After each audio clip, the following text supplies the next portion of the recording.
ये श्रद्धालुओं, जय श्री कृष्णा, जय श्री राम, जय श्री राधे राधे, जय श्री महाकाल। इस प्रवचन में आपको श्रवण कराएंगे रामचरितमानस अयोध्या कांड, मूल चौपाइयों का पाठ, हिंदी अर्थ एवं व्याख्या। कुलशौ चाय कठोर अति कोमल, कुसुमौ चाय चित खगेश असराम कर, समुझ परे कऊ काय। कागभूषण जी बोले, हे गरुड़ जी, जिस समय कठोर होता है उस समय वज्र से भी अत्यंत कठोर हो जाता है, और जब कोमल होता है तो फूल से भी अधिक कोमल होता है। ऐसा रघुनाथ जी का चित्त है। इनकी गति कौन समझ सकता है। अंगद के विदा करने में कठोरता दिखाई और प्रेम सुनकर मग्न हुए। अंगद युवराज है, अतः उनका राजा होना भी आवश्यक है, इससे विदा ही किया। अथवा कठोरता वज्र में और कोमलता फूल में है। रामचंद्र का चित्त इन दोनों से परे है। पुन कृपाल लिए बोल निषादा, दीने भूषण बनर बसन प्रसादा। जाओ भवन मम सुमरन करेऊ, मन क्रम वचन धर्म अनुसरे। फिर दयालु रघुनाथ जी ने निषाद को बुलाकर भूषण वस्त्र प्रसन्नतापूर्वक दिए और कहने लगे, अब घर जाओ और मेरा ईश्वर करते रहना, मन वचन कर्म से अपना धर्म ग्रहण किए रहना। तुम मम सखा भरत सम भ्राता, सदा रहो पुर आवत जाता। बचन सुनत उपजा सुख भारी, परे चरण लोचन भरवारी। हे भाई, तुम मुझे भरत के समान प्यारे हो, सदा हमारे नगर में आते जाते रहना, क्योंकि तुम्हारा घर निकट है। यह वचन सुनते ही निषाद को बड़ा सुख हुआ। नेत्रों में जल भर आया, चरणों में पड़ा। चरण कमल और धर ग्रह आवा, प्रभु स्वभाव परिजन सुनावा। रघुपति चरित देख पुरवासी, पुन पुन धन्य कहाँ सुकराती। रघुनाथ जी के चरण कमल हृदय में धारण कर निषाद घर आया और रघुनाथ जी का स्वभाव अपने सब कुटुंबियों को सुनाया। पूर्वासी आनंद राशि रघुनाथ जी के चरित्र देखकर राम राज्य बैठे त्रैलोका, हर्षित भयो गयो सब शोका। बैर न कर काहूषण कोई, राम प्रताप विषमता कोई। रघुनाथ जी जिस समय गद्दी पर बैठे उस समय तीनों लोग आनंदित हुए और सब शोक मिट गए। कोई किसी से बैर नहीं करता। राम जी के प्रताप से सबकी कुटिलता जाती रही। वर्णाश्रम निज निज धर्म, निरत वेद पथ लोग। चले सदा पावै सुख है, नहीं भय शोक न रोग। चारों आश्रमी, ब्रह्मचारी, गृहस्थ, वानप्रस्थ, सन्यासी, ये सब कोई अपने अपने वैदिक धर्मानुसार चलते हैं और सुख पाते हैं। किसी को भय शोक और रोग नहीं है। इसी भाव को आगे बढ़ाते हुए तुलसीदास जी महाराज उत्तरकांड में कह रहे हैं, दैहिक दैविक भौतिक तापा, राम राज्य नहीं काऊ है व्यापा।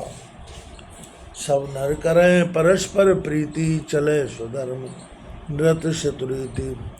दैहिक देह संबंधी, दैविक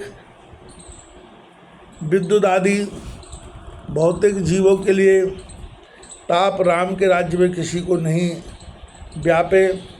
सब मनुष्य परस्पर प्रीति करते हैं और अपने अपने कुल धर्म में तत्पर वेदानुसार चलते हैं।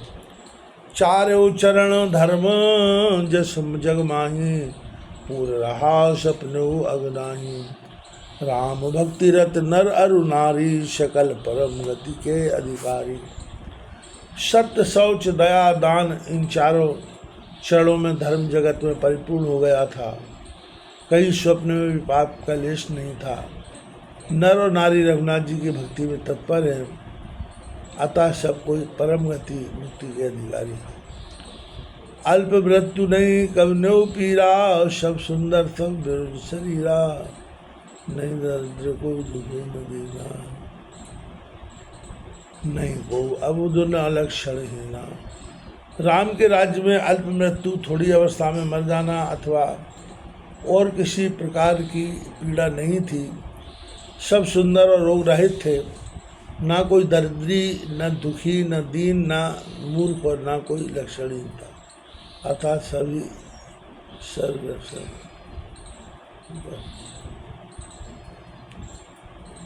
सब निर्दम्ब धर्मरत घृणी, नर अरुणाल चतुर समृणी।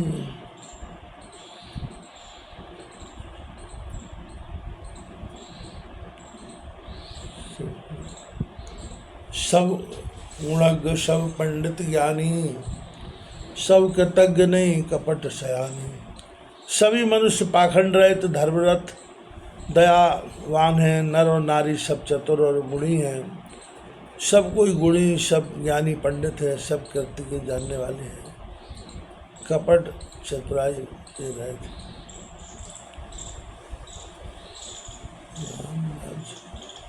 राम राज्य बहेंगे सुन सचराचर जगमाय, काल कर्म स्वभाव गुण कृत दुख काऊ है नाय।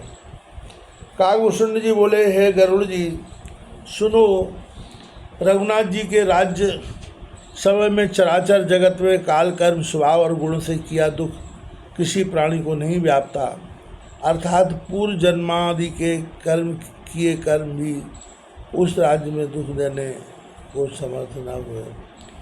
काल भूत भविष्य वर्तमान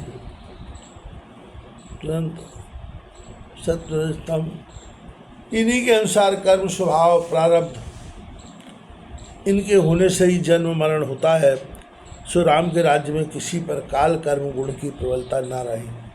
भूमि सप्त सागर मेखला, एक भूप रघुपति कौशला, भुवन अनेक रोम प्रतिजासु, यह प्रभुता कछु कहतनुतासु। 7 द्वीपों की पृथ्वी की समुद्र मेखला है, बस 7 समुद्र रूप मेखला वाली इस भारी पृथ्वी भर में एक ही रघुनाथ जी सम्राट थे।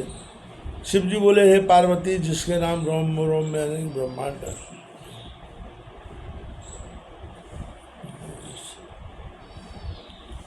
उसके लिए यह महिमा कुछ अधिक नहीं है।